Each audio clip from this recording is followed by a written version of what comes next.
प्यारे बच्चों, आज हम आपको ट्रिक ऑफ ट्रायंगल्स बता रहे हैं। कल हमने बताया था कि ट्रिक ऑफ एंगल बताए थे। अब हम बता रहे हैं ट्रिक ऑफ ट्रायंगल्स। तो हमने एक चार्ट बनाया है। ये चार्ट आपको दिख रहा है कि ट्रायंगल क्या होता है, कितने प्रकार के होते हैं। तो देखो ये लिखा हमने ट्रायंगल। ट्रायंगल को हिंदी में बोलते हैं त्रिभुज। त्रिभुज वो होता है जिसकी तीन भुजाएं होती है। कितनी भुजाएं होती है? ऐसी आकृति जो कि तीन भुजाओं से मिलकर बनती है उसको बोलते हैं त्रिभुज। क्या बोलते हैं? Very good. अब त्रिभुज कितने तरीके के होते हैं? एक होता है स्केलिन ट्रायंगल, इंग्लिश में बोलते हैं स्केलिन और हिंदी में बोलते हैं विषमबाहु त्रिभुज। दूसरा होता है आइसोसेलेस ट्रायंगल, इसे इंग्लिश हिंदी में बोलते हैं समद्विबाहु। अच्छा, तीसरा होता है इक्विलैटरल, जिसको हिंदी में बोलते हैं समबाहु। अब बात आई कि ये होता क्या है, ध्यान से समझना। विषमबाहु मतलब है ऐसा त्रिभुज जिसकी तीनों भुजाएं क्या हो, अलग अलग। कैसी हो? बराबर नहीं हो, उसे बोलते हैं विषमबाहु त्रिभुज। जैसे मान लो हमने ले लिए 4 सेंटीमीटर, ये ले ली हमने 3 सेंटीमीटर और ये ले ली हमने 5 सेंटीमीटर। क्या तीनों भुजाएं बराबर है? नहीं है, इसीलिए इसे बोलते हैं विषमबाहु त्रिभुज या स्केलिन ट्रायंगल। समझ में आ गया? अच्छा, और इसको समझ में आ गया। अब देखो इसमें ट्रायंगल में कितने एंगल बनना है? 3 एंगल बनते हैं, जिसे बोलते हैं इंटीरियर एंगल या हिंदी में बोलते हैं आंतरिक कोण। एक एंगल ये बन रहा है, एक एंगल ये बन रहा है, एक एंगल। तो 3 एंगल होते हैं ट्रायंगल में, 3 भुजाएं होती हैं, angle A, angle B, angle. अब इसको समझ लो, आइसोसेलेस ट्रायंगल क्या होता है? ऐसा ट्रायंगल या ऐसा त्रिभुज जिसकी 2 भुजाएं बराबर हो। कितनी भुजाएं बराबर हो? उसको बोलते हैं समद्विबाहु त्रिभुज या आइसोसेलेस। समझ में आ गया? 2 भुजाएं मान लो हमने ले लिए 4 सेंटीमीटर की। कितने की? ये 4 सेंटीमीटर की, तो ये होगी अलग 5 सेंटीमीटर।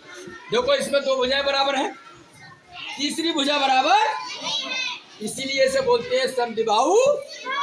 और 3 कोण इसमें ही बनना है, 1, 2। समझ में आ गया? सब क्या आ गया? अब आया तीसरा समबाहु त्रिभुज। क्या आया? समबाहु त्रिभुज, जिसे इंग्लिश में बोलते हैं इक्विलैटरल ट्रायंगल। ये क्या होता है? ऐसा ट्रायंगल जिसकी तीनों भुजाएं बराबर हो, तीनों कोण बराबर हो, उसको बोलते हैं समबाहु या इक्विलैटरल। मान लो ये 5 सेंटीमीटर है, तो ये भी 5 सेंटीमीटर होगी और ये भी 5 सेंटीमीटर।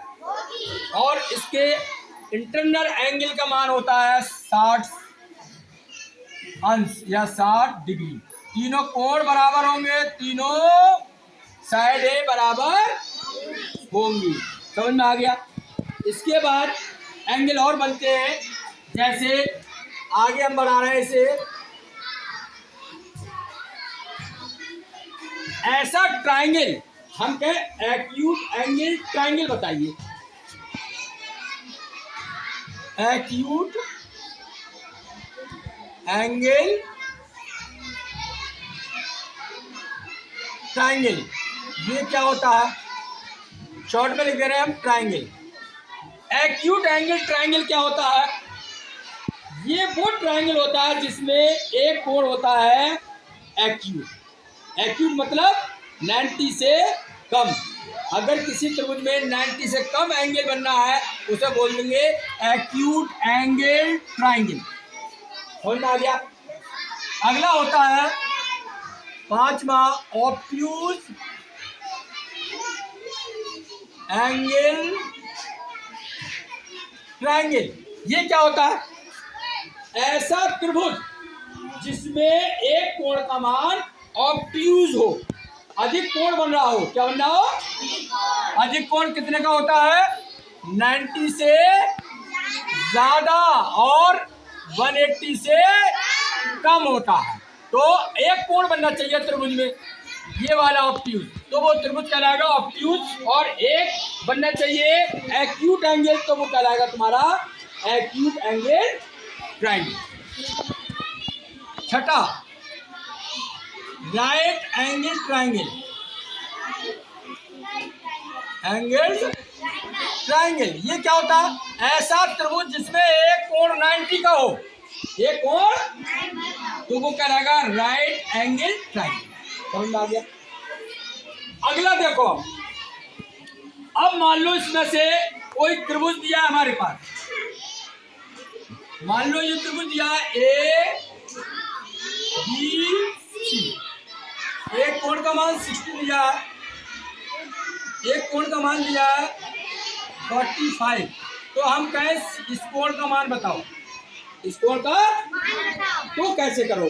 तो देखो हमने बताया है कि त्रिभुज के तीनों कोणों का मान 180 होता है। कितना होता है? 180 डिग्री होता है। अगर तीनों कोणों का मान इससे ज्यादा हो रहा है तो त्रिभुज नहीं बनेगा। त्रिभुज कम है तब तो बन जाएगा। ये आप दिमाग में फिट कर लें कि 180 अंश से ज्यादा इनका योग आ गया तो त्रिभुज का निर्माण नहीं हो। ठीक है? अब हम सवाल देख लो, इसमें कोण ए कितना दिया है, कोण बी कितना दिया है, कौन सा पूछ रहा है? कोण सी। तो कैसे निकालेंगे इस फार्मूले से? देखो, कोण ए की जगह रख दो 45, कोण बी के रख दो 60, कोण सी हमें मालूम नहीं, बराबर 180। इन दोनों को जोड़ो, कितना होगा? 100। Very good. प्लस कोण सी बराबर 180। अब कोण सी निकालेंगे, कोण सी बराबर, इसको इधर ले जाएंगे तो 180 में से घटा दो 105, घटाओ कितने बचेंगे?